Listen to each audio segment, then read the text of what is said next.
他为什么会不尊重你？因为你对女人和人性一窍不通。了解过韩非子的兄弟应该都知道一个概念，叫做 Core Base Size Strategy， 对吧？是韩老先生在2000年前的道德的顶级心法，利用人性的思维弱点，让对方不知不觉的把你的想法当做他自己的观点。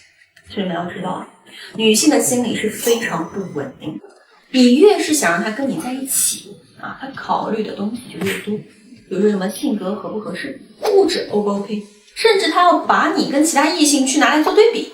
但 Core Base Size Strategy 的核心概念就是绕过理性，直取本能，从根本上去破解女性的筛选机制，可以理解为先上车后补贴。那具体怎么做呢？我总结了3个点，你们一定要仔细听。第一个呢，叫做在防线松弛的时候直接切入啊。这么你们要知道 ，Core Base Size Strategy 说的是睡觉，而是指对方的一种状态，比如说开心、满足、放松啊等等。在这种状态之下呢，女人的理性头脑它就会暂时的降水，本能就会接管主导权。而这个时候，如果说你提出什么要求啊，那些就能够借势成功。就比如说你跟一个女人约会啊，你别提前问什么，哎，吃了饭以后我们要不要去喝点，要不要去逛逛啊？你提前问就是没用的，你得在吃饭的过程当中，女人吃的正香香美美，非常开心的时候，自然而然的提一句，哎，待会儿我们还可以去喝点，有一间酒吧氛围非常不错的 ，OK。一般这个时候女人就是不假思考的去直接答应你，因为人在松弛状态下会本能的跟着别人的节奏走。知道吧？那反推过来，在女人心情不好的时候，你去表白邀约这个事儿，它不就等于是给自己找麻烦吗？对吧？好，我们接下来讲第2个，只描述愿景，不给出方案啊。你可以把它理解为画饼，不过这个饼啊不能空，要既好看又能吃。比如说你自己想要买车 ，OK， 你如果跑去跟女人说什么，哎呀，我最近想买个理想，你陪我一起去看看呗。女人大概率会说什么？我不懂车，我不会看，我不是很喜欢理想，等等啊。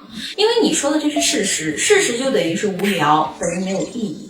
但如果你是在不经意间说一句说，昨晚梦见咱俩自驾游啊，你坐在副驾，还笑得特别开心，而这个就叫做植入心脑啊。你先把美好的画面送进他的潜意识里面，让他去想象，去回味那种惬意和浪漫。那这个时候你再去说一句，走，现在我们去看车啊，你看看你喜欢做什么事的副驾。那你这样的形式去说，他怎么还可能会拒绝你？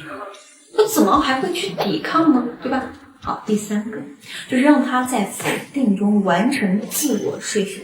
这一点各位可以理解为以退为进，利用人性的正面欲去达到自己的目的。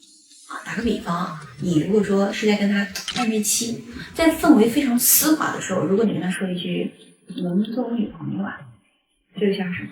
我们在即将燃起暧昧之火的时候，狠狠的浇了一盆冷水，关系直接一夜回到解放前。因为表白这个行为从来都不是用来确定关系的，而是用来感情升温的。在一起之后，你怎么表白怎么浪漫；在一起之前呢，你怎么表白？